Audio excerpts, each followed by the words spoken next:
Okay, how we doing everybody? Here we go. This is the Q&A that I promised you over a month ago, and I promised it you last night, and today I'm actually bringing it to you. So it's a day of rejoicement and happiness in the Park household, because I can actually get this thing done. Because I feel guilty, you know, when I say I'm going to do something and I don't do it, I start getting a little bit of I start getting the guilt pangs in my stomach, and I know I should try harder. And then obviously something takes over and it's like, no, I'm going to do that instead, like, I don't know, play.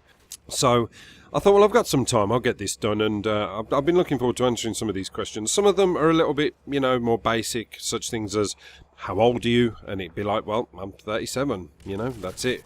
There's not really anything I can expand on that. I will try not to go on too much about, you know, one certain subject, because there's a lot to get through, and this commentary could take quite some time. So I'll throw in as many mixture of videos as possible. There might be some Black Ops 2, Black Ops 1, a little bit of Modern Warfare 3, Modern Warfare 2. We'll see what we can get in to fill the time. But I'll make the gameplays hopefully as exciting as possible to keep you interested if the commentary is getting on your balls. So here we go. The first question is from Durka Azama 17. Crazy names. And his question is, what kind of music do you like? And since I love cars, what kind of car do you drive? Well, the kind of music I like, and I know this sounds really dull and vanilla, I like practically anything that I like the sound of. I used to really like hip-hop, the old-fashioned 90s hip-hop, DMX and NWA and Ice Cube and Snoop Dogg and, you know, all those kind of things, all the ghetto street gangster Compton shit, Bloods versus Crips and the other ones which are kind of in the middle. And now I just, you know, I listen to anything.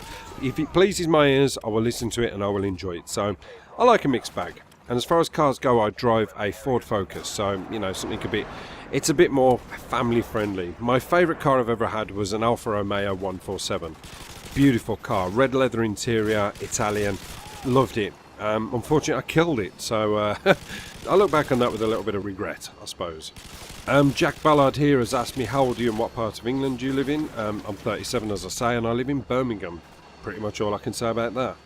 Okay, so the next question's from AKA Pursuit, and he says, I'm not too familiar with your opinions on all the COD games, but is COD your favourite game series? If not, what game did you have the most fun in?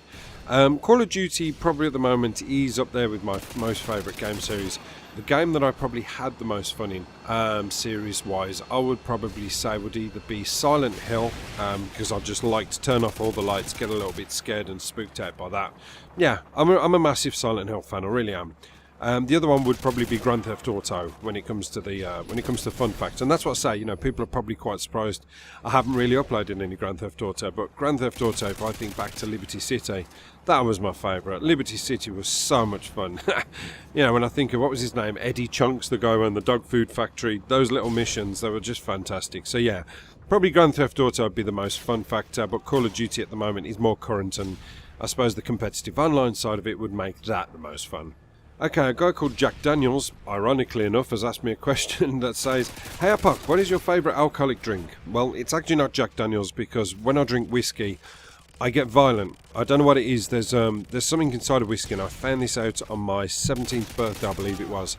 And somebody bought me some whiskey miniatures, you know, from all over the world. And I was like, wow, great. And I drunk about 3 of them and went into my local pub and smashed my pub to pieces and got thrown out and barred, and I was never allowed back. So next time down the line, I had a drink of whiskey. Kind of similar thing happened, and I started to notice a pattern forming. So yeah, Jack Daniels is a very bad one for that. So Jack Daniels, you're terrible for me. My favourite alcoholic drink is one called Guinness. Now, I know if people from America aren't familiar with Guinness, it's a black kind of malt drink from the good people of Ireland. It's probably the drink they're most well known for, because they drink a lot of it.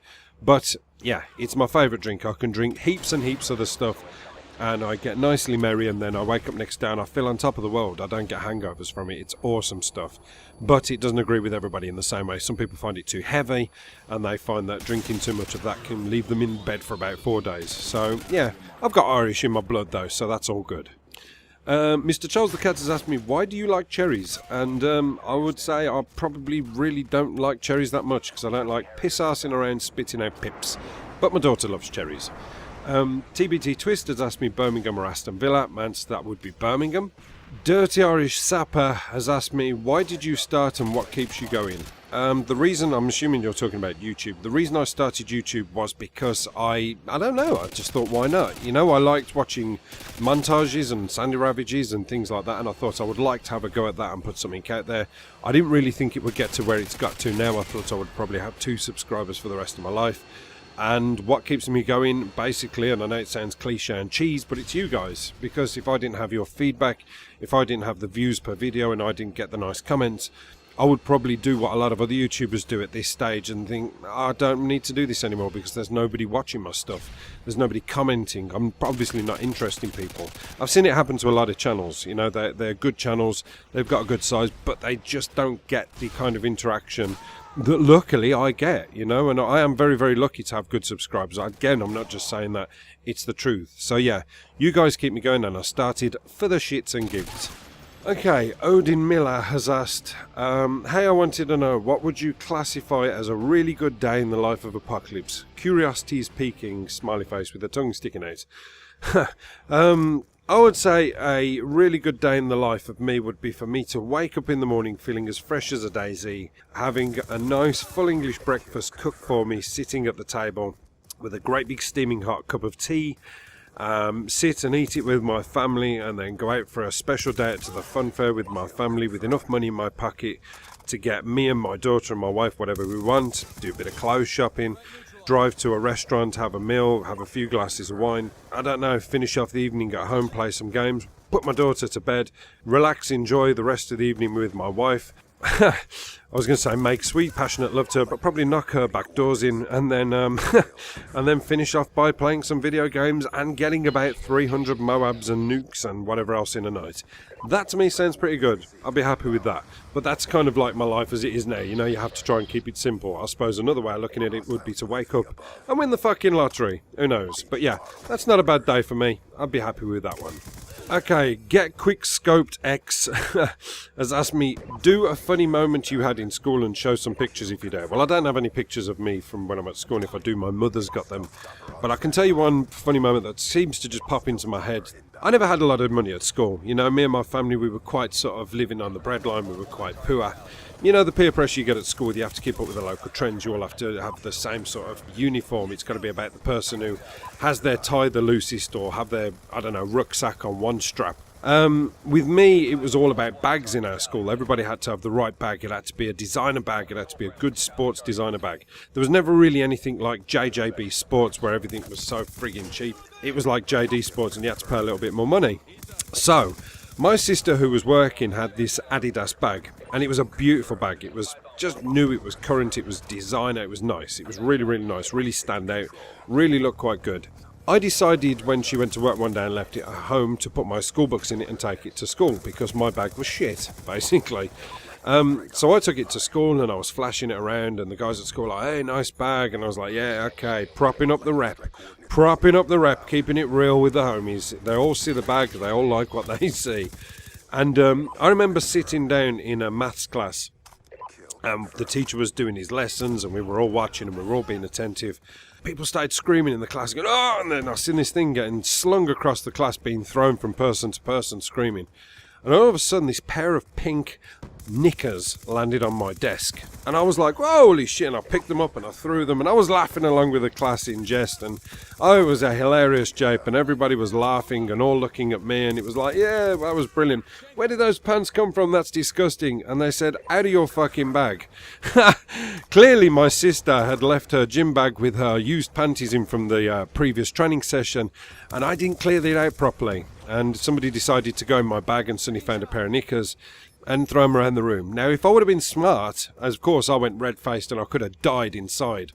If I would have been smart, I would have said, what, those? Oh, those are from some girl I met walking home. Our eyes just met, we started talking, and then did what came naturally. Our bodies followed suit, and before we knew it, we were rolling around making sweet, passionate love. So, I decided to hold on to her knickers as a piece of memorabilia. As you do, guys, you know, you want a GOML, get on my fucking level. So yeah, I never really thought of that. I just went, oh, they're my sisters, because I wasn't very smart at school. Bansaw P has asked, who was your idol when you were growing up, and are they still your idol now? And my answer to that would be Robert De Niro. I love Robert De Niro. I love him. I genuinely love him. I've got a man crush on Robert De Niro. I think he's the most awesome actor of our generation.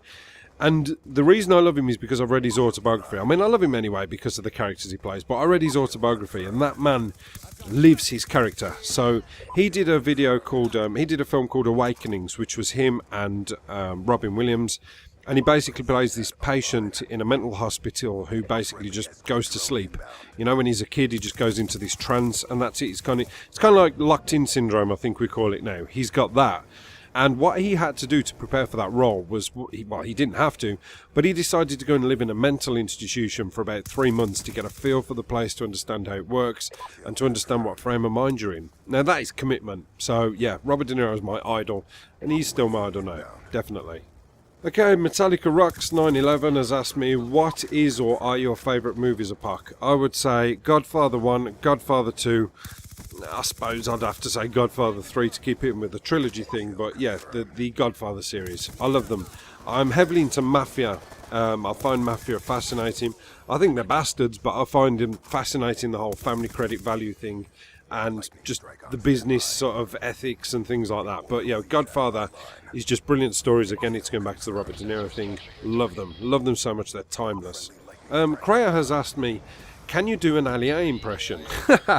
I don't know about that. Allier impression, my God, that guy who, I don't know, he looks as though he's sort of adopted a look lately where he kind of looks as though he's got up in the morning and he's just about to leave the house, and his mother's like, Allier, Jesus, get back here. You're not leaving the house with your hair like that. Sit down, I'll get the brush, I'll give your hair a good brush. There it goes. Keep still, boy, keep still. I know it hurts, but you're not going out looking like a mess and embarrassing me. You know, his hair is fucking insane, and it looks like mummy's brushed it. But Allier, I don't know, we'll give it a go. Hey, what's going on, guys? My name is Allier, and here we got some Call of Duty Ghost gameplay, and we're going to be talking about DLCs. Now, I was lucky enough to go to the E3, and I met some really great people there. I don't know, not very good, but hey, I gave it a shot. Saline37804 has asked, have you ever been in a fist fight, and what was the toughest one? My goodness me, I've been in a lot of fist fights. A lot of fist fights, kind of professional and, well, not professional, kind of from a professional standard and from a non-professional, too many drinks in a social aspect, having an argument with somebody outside of a club. I guess probably one of my friends got thrown out of a club for falling asleep inside of the club. And he always used to do it. Wherever he used to go, he used to fall asleep and he used to get carried out. And then all of a sudden he'd wake up and he would be sober as a judge and say, why have you just brought me out? I only closed my eyes for 3 minutes, when in fact it was about 2 hours. But I was inside this club and I could see him trying to get back in and it wasn't happening. So I went out to kind of help him. And all of a sudden there was these two great big monstrous fucking guys. I mean, I'm 6'3", but these guys were, well, one of them was certainly bigger than me and he was wider than me as well. He took hold of my friend and he threw him across kind of the pavement, and he threw him so hard he just stumbled backwards and hit his head. Now, I saw red. All I thought was, I'm going to hit this guy so hard that everybody in this place is going to feel it. So I took a run towards this guy with my arms stretched back, lunged forward, and basically missed him. Missed him, but because I missed him, my full entire body weight went straight on top of him, knocked him on the floor, and that was it. I had him down, I had him on the floor, and I just ground and pound him till he passed out. But all the time I was doing this, there was somebody hitting me in the back, and I was feeling like, it felt like somebody was stabbing me. I actually thought somebody was physically stabbing me. So as a kind of snap knee-jerk reaction, I'd done a quick sweep round and I punched the closest person to me, and suddenly found out it was actually the guy's girlfriend who'd taken off her high heel and was smashing me in the back. And unfortunately I knocked her out as well, which nearly got me in a massive amount of trouble with the police. But that was probably my toughest one, in the respect that I, suddenly nearly killed a woman. But yeah, not very proud of that one, but there you go. You asked, you got it. Okay, so next one, the lovely FPS Crystal has asked me, if you could play one Call of Duty for the rest of your life, what Call of Duty would it be and why? I'm probably going to have to say Modern Warfare 2. I don't suppose that comes as any much of a surprise to you guys. And the reason I would play it is because for me it was Call of Duty venturing into the adventurous, with regards to experimenting with new streaks and things like that, but not going too over the top, so we haven't got 65 million fucking perks to choose from and combine God knows how many of them together. It still kind of keeps to the standard that I remember from Call of Duty 4, but they just added a few more bits. Unfortunately, the One Man Army Noob Tube, Danger Close, Quick Scopers kind of still ruin it for me a little bit, but that would be the game I would play, and I still do play so much now, however many 5 years on. Now, Jewelhorn Studios, this is interesting actually. Jewelhorn Studios has asked me, hey Puck, I have to ask, do you like third person in Modern Warfare 2? I would love to see a video on your thoughts about it. I used to love third person in Modern Warfare 2. I don't know why they never brought that back. It was a totally different angle. There was no fucking quick scoping. It was perfect. And it was quite difficult. It was quite challenging. You know, there was easy elements to it where you could see around corners. Obviously where you can with third person because of your camera that you can move about, so you've got a little bit more control, but at the same time it was more challenging because your accuracy had to be accurate, you know. It just reminds me of the Resident Evil games, kind of like 4 onwards, where you got the third person over the shoulder view. It was just awesome. So yeah, I love third person. I would love to see them bring that back. Don't suppose they ever will, but there you go. iTemparo has asked me, why have you got a sexy voice? I don't think I have got a sexy voice. I really don't. I don't think I've got one. I don't know. I don't think I've got one. Okay, Turbotanaka has asked me, you have mentioned that now it is really hate the player, not the game. Based on that statement, do you think that YouTube and gameplay commentaries have contributed to the demise of the COD franchise? Question mark. Yeah, I do. Yeah, definitely. I did a video quite some time ago called why the Call of Duty community has killed YouTube, and then I did another one following that, why YouTube has killed the Call of Duty community. YouTube is more responsible than anything for killing this franchise off because, for example, you know, T Martin, I've seen T Martin every day now and then. He does a video about some great new overpowered setup, and then all of a sudden everybody starts using it, and it gets quite frustrating. Or, hey guys, look at this, jump off into this cliff and you get into this tree glitch, jump spots and things like that.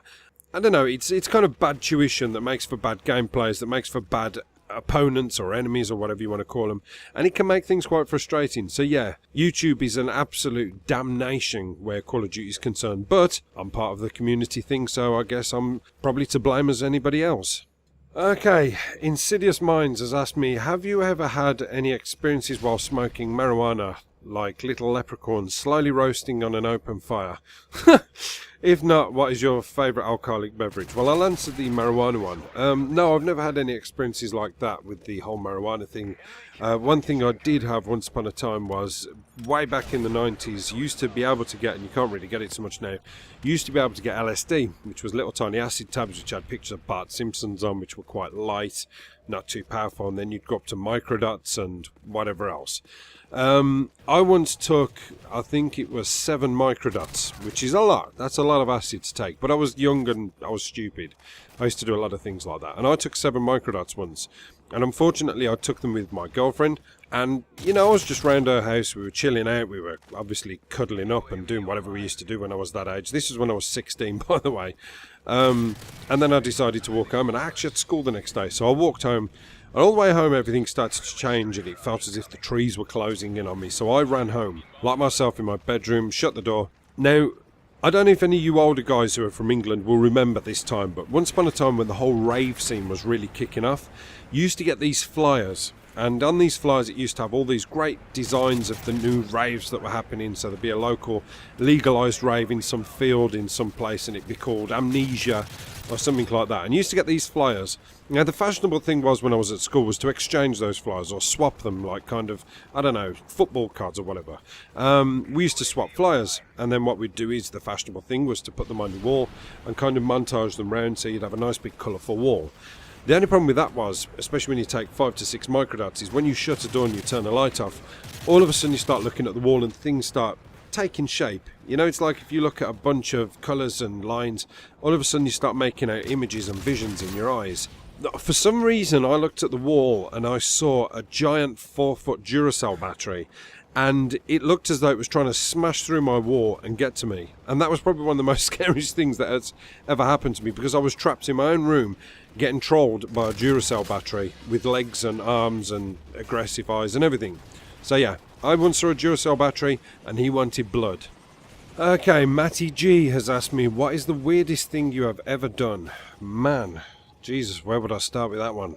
That's tough. I'm not now, I don't think, because I'm settled down and everything, but when I was younger I was quite up for anything, quite strange. I remember silly little things like when I was on holiday in Mallorca.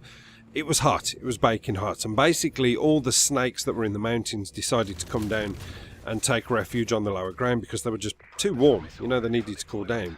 And that included all the insects and everything else. Now I remember there was this cleaner who was in one of our hotel rooms screaming, because there was a cockroach that was about 3 inches long. I mean, it was fucking huge. I took it and I put it inside my pants and started to dance on the balcony. I don't know why, I just thought it was funny to have this cockroach wriggling around my gentleman's area, and while I did some kind of, I think I was doing the Macarena, I can't remember, but I've done some really weird stuff in my life. One of the weirdest things I did was I decided to do my weekly Saturday shop in my thong, and that was it. Yeah, it didn't go down very well. I soon got escorted out of the supermarket and asked never to come back, so... yeah, it's quite a strange one. That could be a whole new commentary. I could do a whole new commentary about weird and random stuff. But yeah, Quintant, I think that's right, has asked me, do you ever think you'll get to the point that you could leave your day job and do YouTube full time? Would you do if the opportunity presented itself? My answer to that would be goddamn yes, definitely. Who wouldn't? You know, I know there's a lot of friction around people doing YouTube full time, and people think that it's quite sad and go and get a real job. And I think that's almost a little bit of jealousy. At the end of the day, if you watch a YouTube channel and you enjoy YouTube and you enjoy gaming and you had a YouTube channel yourself and somebody said to you, listen, you could pack your day job up and I will pay you decent money to do this for a living, play games, record, do commentaries, do montages, you know, the more you do, the more you get paid, like kind of a price work basis. How many people are going to say, no, I'm fine, I'm happy sweeping the roads, but thank you for asking me that? I don't think there's going to be many unless you are really committed to sweeping roads. So yeah, I would definitely do it full time. That is without question.